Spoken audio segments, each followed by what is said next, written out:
রাজ, আপনি সংবাদের শুরুতে যেমনটি বলছিলেন, অর্থাৎ হচ্ছে গাজীপুর আসলে সাবারপুর শিল্প যে অধ্যুষিত যে এলাকাটি রয়েছে, আজকে কিন্তু থেকে শতভাগ পোশাক কারখানা খুলে যে সিদ্ধান্ত সেটি কিন্তু কার্যকর হয়েছে। কিন্তু এর মধ্য দিয়ে কিন্তু কয়েকটি পোশাক কারখানায় হচ্ছে আপনার সকাল থেকে শ্রমিকদের মাঝে এক ধরনের অসন্তোষ দেখা দেয়। সেটা হচ্ছে, প্রথমে যদি বলি, হোতাপাড়ার এলিগেন্ট গ্রুপের একটি কারখানা, এবং যে আমরা এখন একটি কারখানায় রয়েছে, এটি হচ্ছে আপনার এস এম নেটওয়ার্ক যে লিমিটেড যে কারখানা, এটি পোশাক কারখানার শ্রমিকরা কিন্তু তারা আপনার আন্দোলন করেছে। তাদের যে দাবি ছিল হচ্ছে যে হাজিরা বোনাসে দেওয়া এবং বাৎসরিক ইনক্রিমেন্ট দেওয়া, আবার অন্যান্য যে বিষয়গুলো রয়েছে সেইগুলো কিন্তু। কিন্তু এখন কিন্তু মোটামুটি পরিস্থিতি স্বাভাবিক রয়েছে। এখন এই এলাকাটি সেনাবাহিনী নিয়ন্ত্রণে রয়েছে।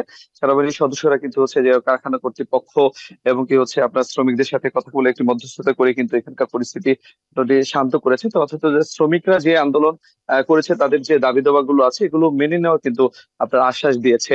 সেই জায়গা থেকে কিন্তু শ্রমিকরা এখন শান্তিপূর্ণ ভাবে রয়েছেন। তো এর আগে কিন্তু হচ্ছে যে আপনার এলিগেন্ট গ্রুপের যে পোশাক কারখানার শ্রমিকরা ছিলেন, তারা কিন্তু মহাসড়ক অবরোধ করে রেখেছিলেন।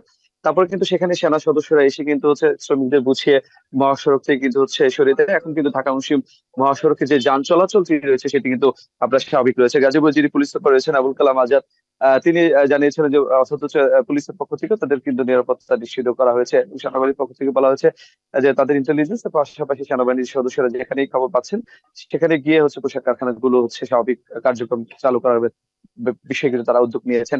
আর আরেকটা বিষয় হচ্ছে, শ্রমিকদের যে দাবি দাবা গুলো কিন্তু অধিকাংশ কারখানায় কিন্তু মেনে নিয়েছে।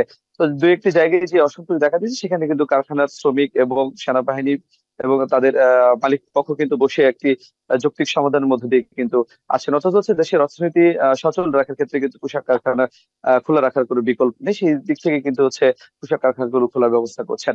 আচ্ছা, এই ছিল আমার কাছে সর্বশেষ।